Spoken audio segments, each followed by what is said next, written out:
दोस्तों, आप सोच रहे हैं ना कि मैं कहाँ हूँ और मैं किस जगह पर आया हूँ। और बहुत ही खूबसूरत जगह लग रही है, लेकिन यहाँ रास्ता भी नहीं है। तो दोस्तों, अगर आपको ये वीडियो पूरा देखना है कि मैं यहाँ कैसे पहुँचा, तो वीडियो को लाइक सब्सक्राइब करें और मैं दिखाता हूँ मैं यहाँ पर कैसे पहुँचा हूँ। शुरुआत होती मेरे घर से ट्रेन से निकलने पर, और मैं बांदा से पहले झांसी जाता हूँ और झांसी से फिर जाता हूँ मैं नागपुर के रास्ते गोंदिया। जी हाँ दोस्तों, और यह है हमारी इंडियन रेलवे, जिसके द्वारा मैं झांसी से गोंदिया पहुंचा। और गोंदिया में ही है बहुत ही खूबसूरत जगह, जिसको आपने थंबनेल देखकर आपको अंदाज़ा लग गया होगा उस जगह का नाम। और अगर आप ऑलरेडी वहां गए हैं तो एक बार कमेंट ज़रूर करें, और आप भी बताएं आप क्यों गए थे, आपने वहां पर क्या देखा। लेकिन दोस्तों, मैं बता दूं, इंडियन रेलवे पहले के अपेक्षा बहुत ही सुविधाजनक और साफ़ सफाई युक्त हो गई है, जो मुझे बहुत ही अच्छा एक्सपीरियंस लगा। ये जो ट्रेन है ये है चंबल एक्सप्रेस, जो कि हावड़ा से आगरा कैंट जाती है और बांदा से 3 बजे मिलती है। गोंदिया पहुंचने के बाद अपने मित्र की डिजायर गाड़ी लेकर हम पहुंचे गोंदिया से साकोली, क्योंकि हमें पहुंचना था साकोली और वहीं से शुरू होना था बटरफ्लाई सर्वे, वो भी कोर जोन में नवेगांव नागजीरा टाइगर रिजर्व में। तो रास्ते के एंजॉय करते हुए हम पहुंच रहे थे साकोली। रास्ते में हमें नवेगांव और नागजीरा का कॉरिडोर भी मिला, जहाँ पर जंगल है और जहाँ पर स्पीड लिमिट 20 किलोमीटर की ही है। लेकिन खूबसूरत जंगल, क्योंकि मानसून का मौसम था। और इसके बाद पहुँचे साकोली एफडी ऑफिस, जहाँ पर सब लोगों को कलेक्ट होना था। और यहाँ से जंगल के अंदर 13 किलोमीटर बस से पहुँचना था। और जब सब लोग आ गए तो बस से हम पहुँचे नवेगांव नागजीरा टाइगर रिजर्व और उसका गेट। और अब सब लोग आकर शुरू होना था रजिस्ट्रेशन प्रोसेस और बेसिक इंस्ट्रक्शन, जो कि हर बार मिलते हैं।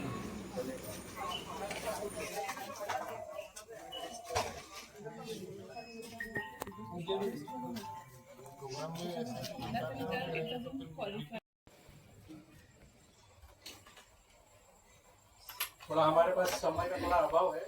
You have short videos. एक तुम्ही raw files बद्दल बोललात, but I think we can have the data in two forms. Those of you who are really interested to submit their photographs, because we'll be having publications, we'll be having our annual calendar, we'll be having. और चाय नाश्ता करने के बाद तैयारी हो गई हमारी अपने अपने कैंप की ओर जाने की, क्योंकि कैंप से ही हमें अगले दिन नेक्स्ट दिन बटरफ्लाई सर्वे करना था। लेकिन भारी बारिश और रात काफ़ी हो जाने के कारण रास्ता बहुत ही ख़राब था कैंप तक का, और किसी तरीके से हम अपने कैंप पहुँचे। रात के लगभग 8-9 बज रहा था, और वहाँ कैंप में सोलर लाइट ही एकमात्र सहारा थी। और अगले दिन शुरू हुई हमारी मॉर्निंग बटरफ्लाई सर्वे की पहली ट्रेल।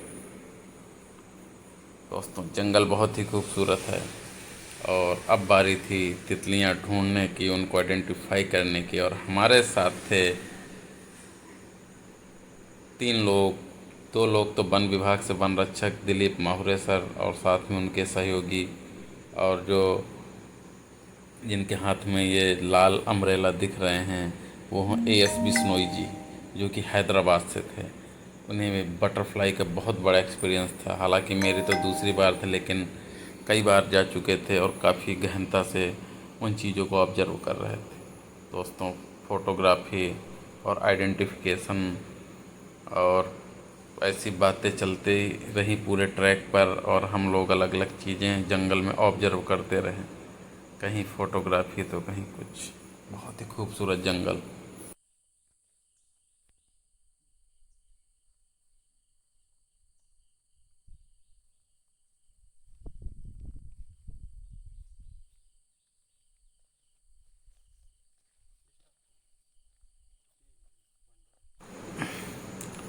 और वन्य प्राणियों से सुरक्षा के लिए हमारे साथ थे फॉरेस्ट गार्ड, वन रक्षक, और साथ में वन रक्षक के 2 और सहयोगी, जिन्होंने हमारा भरपूर साथ दिया। जंगल में छोटी बड़ी चीज़ों की बताई, कोर में उनका काम क्या होता है, ये सब चीज़ें वो बहुत ही सूक्ष्मता से हमें बताते रहे।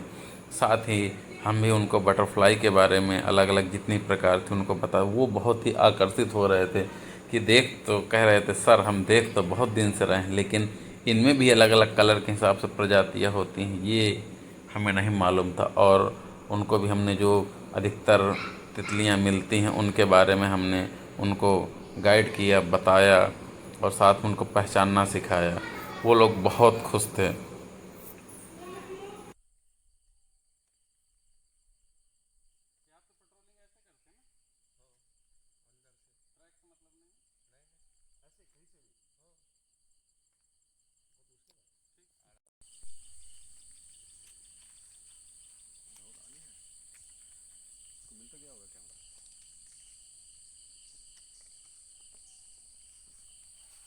Butterfly, common wonder, common crow और उसका एक great Danaid eggfly, tawny coster, albatross, grass yellow के तीनों स्पीसीज मिलेगी और कॉमन लेपर्ड। बाकी हमारे फोटो डॉक्यूमेंट, इनका मतलब हम फोटो नहीं लेते हैं।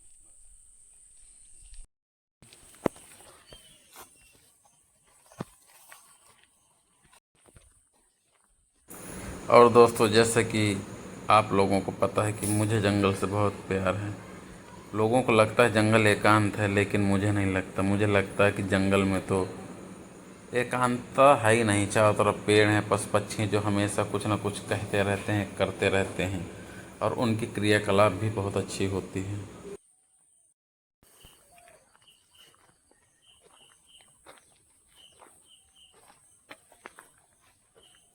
ये गाय आ जाते हैं क्या यहाँ पर? ये खेती है ना सर, इधर खेती है अच्छा। लग के, हाँ। तो वो धान लगाते तो वह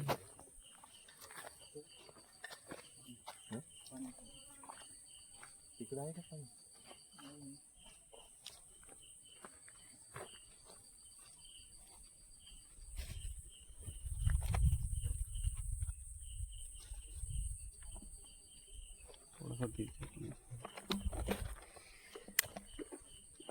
कौन है मेरे?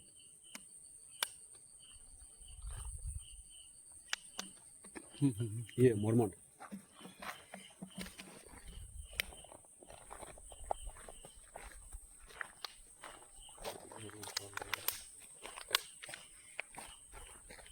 हमको मिलने का चांस ज़्यादा है। मड पडलिंग होता हो करने में मिल सकता है।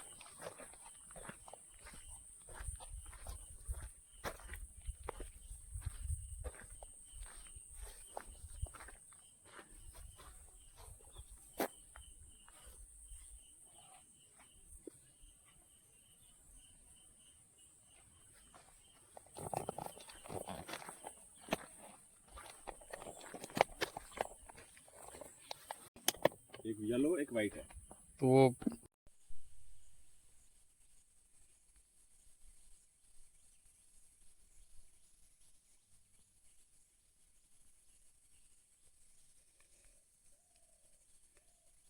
बैठ नहीं रही और इंतज़ार कर रही हमारी टीम कि बैठे तो हम पिक ले सकें।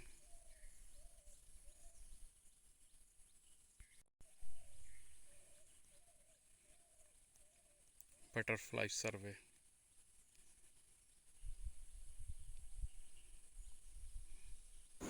और दोस्तों, यहाँ पर हमें मड पडलिंग करते हुए बहुत सारी तितलियाँ मिली और बहुत अच्छे अच्छे फ़ोटोग्राफ मिले। मज़ा आ गया इस टूर में। और दोपहर बहुत हो गई थी, तो इसके बाद हमें वापस लौटना था कैंप में, जिसके बाद नहाना खाना और 2:30 बजे से इवनिंग की ट्रेल करनी थी। ऐसे करके हमें टोटल 4 ट्रेल 2 दिन में करनी थी। मज़ा आ गया और ऐसा साथी पाकर एएस बिश्नोई जैसा और मज़ा आ गया। टाइम का पता ही नहीं चला। तितलियाँ तो बहुत मंडरा रही थी, हमारे ऊपर बैठ रही थी, कहीं कुछ कहीं उड़ रही थी, पसीने के नमक शक करने के लिए हमारे ऊपर आ जा रही थी। कुल मिला के बहुत ही अच्छा था। और देखिए कितना ब्यूटीफुल दृश्य था।